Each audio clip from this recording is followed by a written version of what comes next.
let's now look at the impact of the work we just did in the first hour on our employees and on us as companies. I'm going to share with you what the impact looks like when you look at the statistics.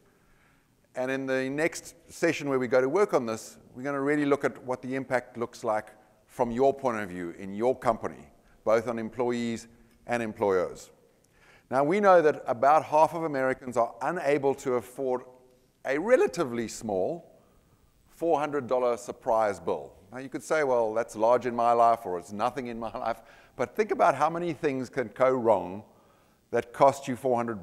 You know, you crack a tooth, or something goes wrong with your car, or you need to call a plumber, and there are hundreds of things in life that, for some of us, hopefully, are small and irritating bumps in the road that we can afford, we'd rather not, but we can recover okay. Yet half of people are devastated by such a surprise bill. They literally do not have the money to be able to afford that. And you can imagine what that must be like living, knowing that when something like this comes up, I'm going to have to scramble. I'm going to have to call on a friend or take a loan or come and have a difficult, awkward conversation with my person in HR and promise them that I will submit my timesheets on time, if only they'll give me an advance on my salary. Now, here is perhaps one of the most disturbing things, I think, which is that almost every person in this country is concerned about their financial futures. When I asked this room who has enough earlier, most of us said, not me. And yet, only about half of people consult a financial advisor in any way, shape, or form. And when we ask these people, why aren't you getting advice about it? You're stressed, you're not making ends meet, you're clear that your finances aren't working, and you're not getting help. What's up? The answer is, well, financial advisors are for people who have money, and I don't, so why would I go? It's a little bit like saying, well, doctors are for people who are healthy, so I'm sick now, but when I get healthy, then I'll be able to go and see them. It just makes no sense when you compare it to sick care. And so the truth is that for most people, their financial advisor is themselves, the internet, a friend, a family member, who may be in an equally bad financial position, or in many cases they could or may come to you for that kind of advice. But it's not prevalent that people are well advised, that they're given insights into what really works and what doesn't. If you look at the impact that it has on people's ability over time, one of the greatest causes of medical bankruptcies in this country remains the cost of health insurance, or rather the cost of health care, often because people couldn't afford to have health insurance. During the break, I had a conversation with Sabra, and she was telling me a story that I'm going to ask her. This wasn't part of the original script, but it's such a compelling story. I wanted her to share with you what was so in her life around this issue of a medical expense causing real hardship financially, and just how long it took to cope with that.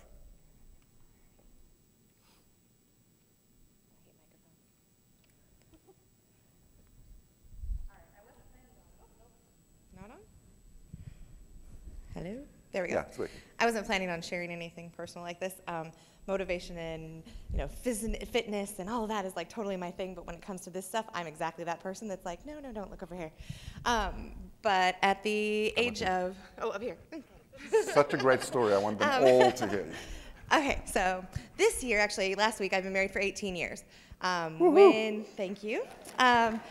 When I had been married for 2 years, we had just had a little girl. She was about to turn 1, and my husband had a medical issue. We had to go to the doctor. As it turned out, he had cancer.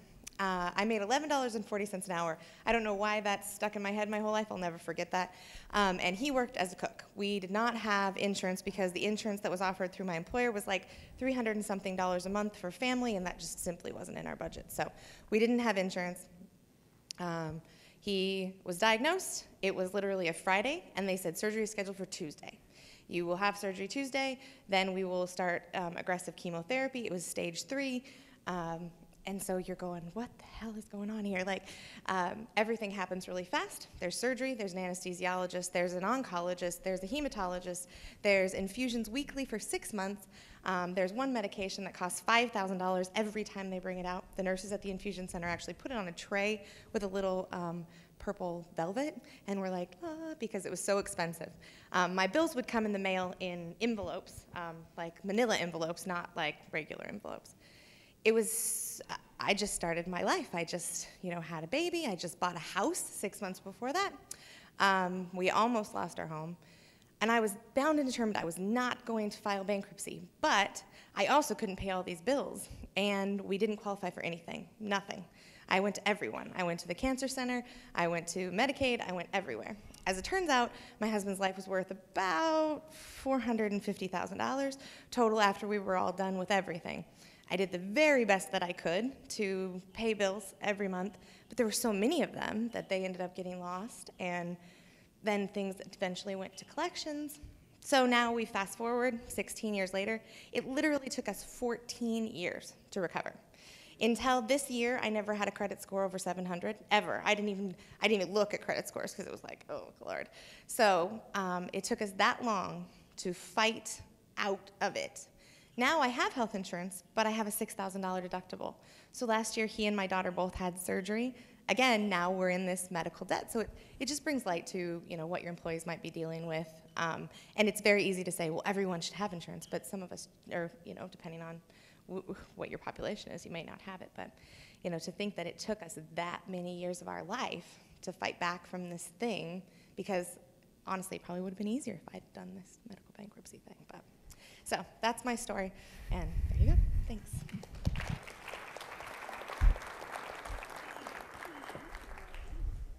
I think the applause is not for the story, but for the courage it took to share that. Thank you. And it left me touched in a few ways. One was just how difficult it is to deal with the stress around these issues, and that was one issue, an enormous issue. But we have so many other domains of our lives, and there were things going on with plumbers and cars and all these other parts of life. But just one catastrophe, and particularly in this area of medical insurance, can devastate a family. One more point. One thing that's very hard to deal with during those things is judgments. Judgments. The judgment of everyone else going, why didn't you have the insurance? Why aren't you paying these bills? Why do you have all of these collections? And that's one of those things that then leads you to shrink down and talk to anybody about finance. If you missed that, Sabra was saying the other issue that's in the background is the judgments and shame you feel, and the comments that people either make or imply that you should have known better, you should have had health insurance, what were you thinking? And of course they're right, which makes it even more irritating. But at the time, who expects as a young family to face nearly $500,000 in expenses?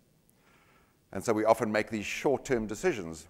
I noted in the exercise earlier that most of us said life insurance isn't the biggest issue that we should be dealing with, and there's all these current ones. And very few of us pointed to 401ks as the big issue that people are dealing with. Yet in the end, our family security after we die, and certainly our security in retirement, is directly affected by those two things. Perhaps that points to the bigger theme that most of what gets us into trouble in the first place is making short-term decisions over the longer-term ones. So choosing to upgrade your cell phone, knowing that really you should be putting money aside for retirement, but promising yourself you will when I get to 30 or 40 or 50. But like so many things in life, when we get there, we just haven't got around to doing that. Now, medical bankruptcy is one issue, and it has an impact on your credit scores, of course. Credit scores are interestingly linked to cardiovascular disease in later life. Now, that doesn't mean that low credit scores cause cardiovascular disease, but it is an indicator that socioeconomic status, credit worthiness, is an indicator of not just financial difficulties, but of other things that are going on in your life, and the difficulty, perhaps, of being able to afford healthy food and have the time to afford to spend on exercise and other areas of well-being. But it also points to the enormous stress that comes with having low credit scores and difficult financial positions. And as we well know in the medical community, stress is perhaps the largest risk factor for cardiovascular disease. Retirement income or retirement planning predicts people's health improvements. So again, it is not a cause. Putting money away for retirement doesn't magically cause you to be healthier. But there is a correlation that points to something, which says that if people are making contributions to a 401k or to retirement in any other sort of form, it points to some other things that are going on in their lives. And as a result, many people score better on health scores and are less costly to a health plan if they are in a position to make funds available for retirement. Now, one might say that the people who are more careful both save for retirement and look after their health more carefully. So that might be the third hidden variable. I'm not so much interested in what the underlying cause is, just to note that the people that you're frustrated with who don't show up for the 401k enrollment meetings that you have, or stubbornly not making contributions to that fund, are likely the same people who are dealing with health issues, and it's a perfect storm. Because not only now do you have financial issues, you have health issues to compound it, and as we just heard, the two go hand in glove very often. Now, if there is a little bit of glimmer of hope for the exercises, physical ones that we'll do today, it's this, that if you exercise, there is a link to how much you earn. And it causes, or seems to correlate with, if not cause, somewhere between a 6 and 10% wage increase. Meaning that those who are most fit are likely to be those who are earning more. Now, you could argue that fitness is what gives us energy, and energy is what we use to do a great job, and as a result, we get promoted and paid more over time. That at least makes sense to me. There may be, again, a hidden third variable. But what's, I guess, hopeful is that any effort in exercising is likely to make some difference to your lifetime earnings. But as I started today's conversation, I said for most people, if you're facing dire financial straits, the idea of exercising just seems impossible. You have other priorities that need attending to. So the impact on employees is multifaceted. It comes in the form of stress. That stress often translates into poor health. And in some cases, that poor health and the stress lead people feeling helpless, ashamed, unable to move, and paralyzed. And in the worst case, leading to medical bankruptcy or worse. But what is the price that we pay as employers? Well, it shows up in so many areas where behind the surface or underneath the surface lies a financial issue or the stress related to it, even though on the surface it doesn't appear to be a financial issue at all. For example, 70% of workplace accidents are caused by stress, and that costs us around about $30,000, may indeed be closer to $50,000 in this state. But we know that one of the biggest causes of that stress is itself financial. So if you just take 2 steps away from the accident, accidents are caused by stress more often than not. Stress more often than not is caused by financial issues. And so the root cause of many workplace accidents and workers' compensation claims has to do with money. The big driver of absenteeism, people not showing up, is stress. And if you ask physicians what's the #1 complaint when people come to see me, it's stress. 9 out of 10 physician visits include stress as a complaint. So you may show up saying, I have lower back pain, or I have a sore throat, or I'm just feeling terrible, but in that conversation, stress will show up as either coincident with your illness or the underlying cause of it. And the impact on employers when people are absent is clear, but if people are even at work dealing with financial issues, as many as 3 days a month, and that's 3 out of 20, so that's a big chunk of productive time, is spent on the issues related to money. So dealing with, stressing about, or losing sleep over personal financial issues. And just think about that for a moment. That means that if you have a team of 6 or 7 people, all of whom are dealing with financial stress, it's the equivalent of one of those people not being at work at all. And the truth is that most employees are dealing with some kind of financial stress. So it roughly takes out of our productive opportunity 1 person out of every 6 or 7. That's the impact of this loss. Financial stress leads to an increase in experienced pain. So when we're sick and we have financial stress, we feel worse, we feel more dejected, we feel more pain. And this might be the single biggest reason why we're dealing with an opioid epidemic in this country today. By a show of hands, who is noticing the impact of the opioid epidemic at your work? And if you're not, I would suggest you're either missing something or very lucky, because it's one of those things that's under the surface as well.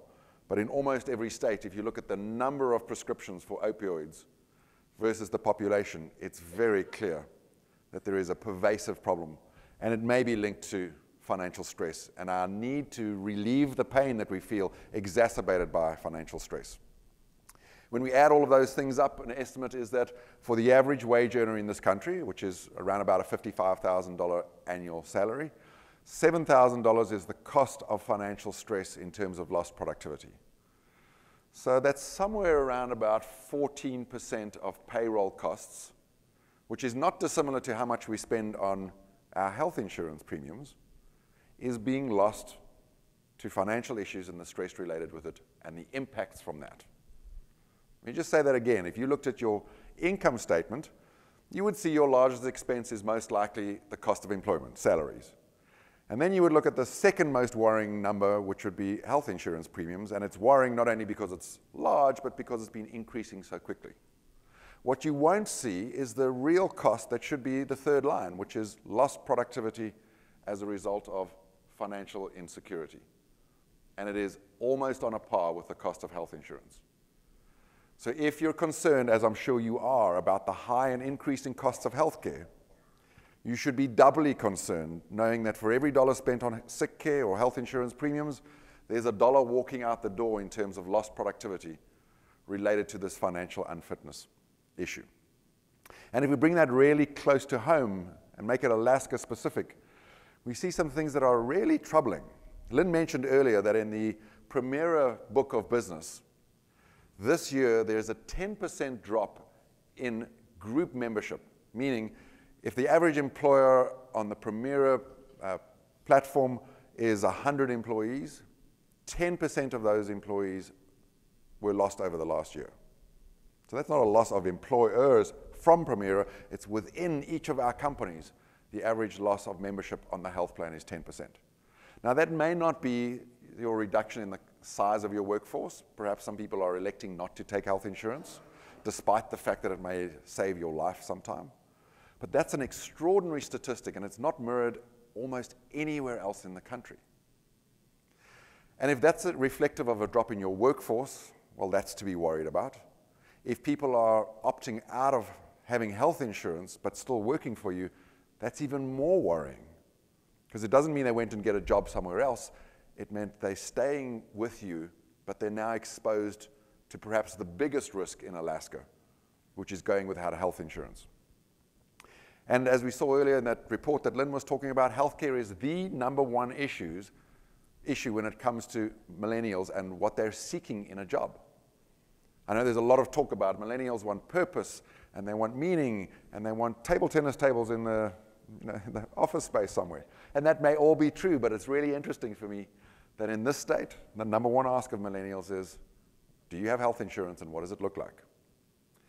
And the business owners, the CEOs in a recent survey in this state said the number one barrier we're facing in terms of business success has to do with this high cost of healthcare.